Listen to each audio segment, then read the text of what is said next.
Nous n'avons pas un problème d'observation de la Constitution qui a établi les bases pour une gouvernance véritablement démocratique. Et pour ne pas respecter cette Constitution, eh bien, on trouve le subterfuge de dire d'aller à une nouvelle elle constitution. n'est même pas bonne. Allons à une nouvelle constitution. Donc nous devons comprendre que c'est toujours pour ne pas se soumettre aux règles que nous nous sommes données qu'on fait semblant de changer. Mais ça ne veut pas dire qu'on a changé de culture. C'est une question de culture. Donc on peut, à cette allure, on peut arriver à la constitution de la 10e République aussi, parce que les problèmes ne changeront pas. D'autres aussi parmi vous. Et donc le véritable problème, il faut changer de régime. Et les gens disent, oui, l'opposition n'a que ça à la bouche. L'opposition n'a que ça à la bouche. Je dis, l'opposition n'a que ça à la bouche, parce que c'est la racine de notre problème. Ce n'est pas parce que l'opposition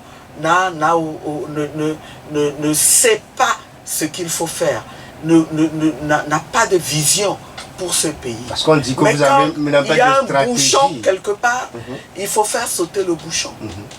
Et vous verrez comment on va transformer ce pays-là. De toute façon, le niveau duquel on va devoir partir est tel que on ne pourra que remonter. Donc, madame, si on vous comprend bien, l'opposition togolaise n'a pas encore dit son dernier mot, n'a pas capitulé. Non.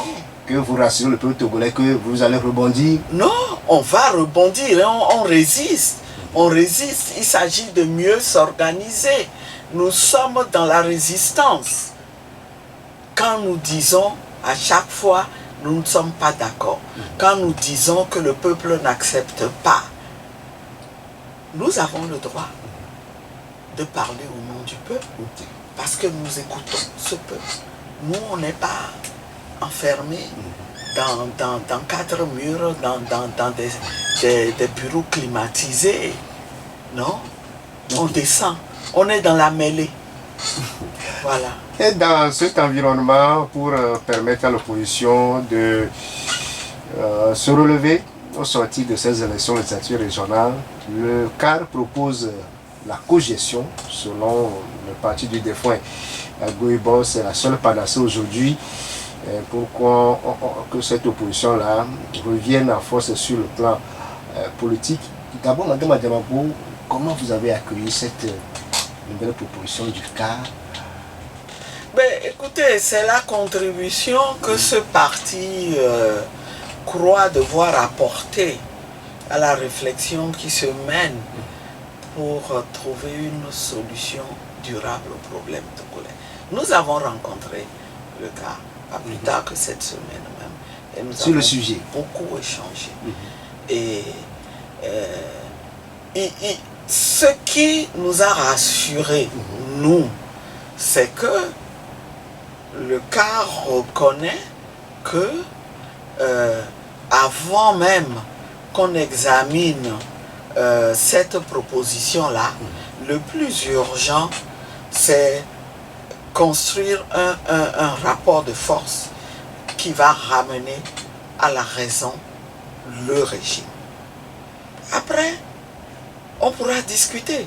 Sinon, dans ce contexte-là où nous sommes, où on a,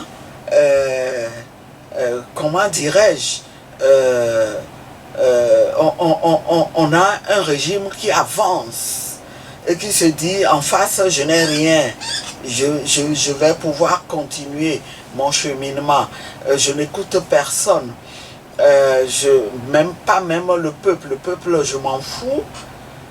Vous voulez lui parler de cogestion? Comment il peut adhérer à ça si tout seul on se croit fort? Donc, ce qui est d'abord important, c'est de faire en sorte que le bouchon là saute. Une fois qu'il aura sauté, on pourra réfléchir à quelles nouvelles règles, quel nouveau principes posés pour gérer la vie publique. Nous avons dit que nous avons l'impression que dans notre contexte là, franchement, c'est comme si on rêvait quoi, que de commencer à parler à ça. Donc on s'est mis d'accord sur le fait que c'est pour demain. Ok. C'est pour demain, quand on aura ouvert la réflexion et on examinera.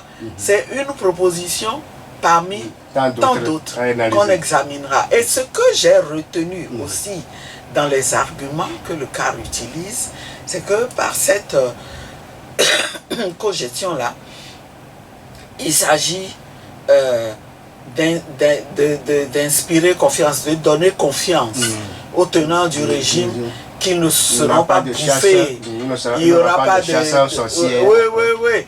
Mais sur ce principe-là, écoutez, si vous avez le souci du bien commun, du bien public, de la paix dans ce pays, et que vous êtes un responsable, vous ne pouvez pas vous mettre dans cette logique de règlement de compte. Non.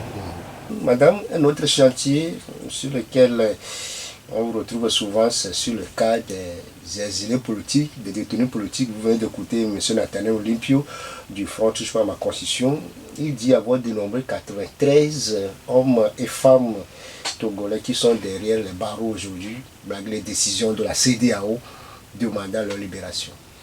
Oui, nous avons, je voudrais vous rappeler que la DMP est membre du Front Touche pas à ma Constitution, et on a raison de continuer à poser ce problème-là, parce qu'on ne peut pas comprendre l'attitude du régime qui est à la limite une attitude irresponsable face à la situation qu'il a lui-même créée. Vous arrêtez des gens dont vous savez très bien que c'est pour leur opinion politique. Mais le ministre Christian Timba vous a dit ça, que c'est une affaire de sémantique, qu'on n'a pas de détenus politiques au Togo. Oui, on n'a pas de détenus politiques. Pourquoi on n'arrive pas à juger les gens? Qu'est-ce qui leur est reproché? Qu'est-ce qui leur est reproché? C'est là qu'on verra s'ils sont des détenus, si c'est pour des questions politiques ou pas. On les prend, on invente des charges, et puis... On invente des charges? Oui, et puis on se rend compte qu'il n'y a pas grand-chose dans le dossier. Sinon, pourquoi on ne les juge pas? Pour qu'on connaisse leur sort. Mais il y en a qui sont là pour plusieurs années. Et on ne peut pas, il n'est pas tolérable que dans notre pays, nous puissions continuer à avoir ce genre de situation. C'est pour ça que nous devons maintenir ce combat-là pour la libération de ces détenus politiques. Et aussi pour le retour des exilés politiques. Ce sont des situations qui montrent que le Togo n'est pas un pays normal, un pays dans lequel tout va bien. Et je voudrais déplorer et dénoncer l'attitude de nos dirigeants qui donnent l'impression que le Togo est un État voyou. Un État voyou au sens d'un État qui ne respecte pas les engagements qu'il a pris, qui ne respecte pas les décisions que les institutions internationales et communautaires que nous avons contribué à mettre en place ont prises et qui sont censées être appliquées au nom de l'engagement, des engagements que nous avons pris. Et avec ça, on prétend dans le même temps jouer un rôle important sur la scène internationale.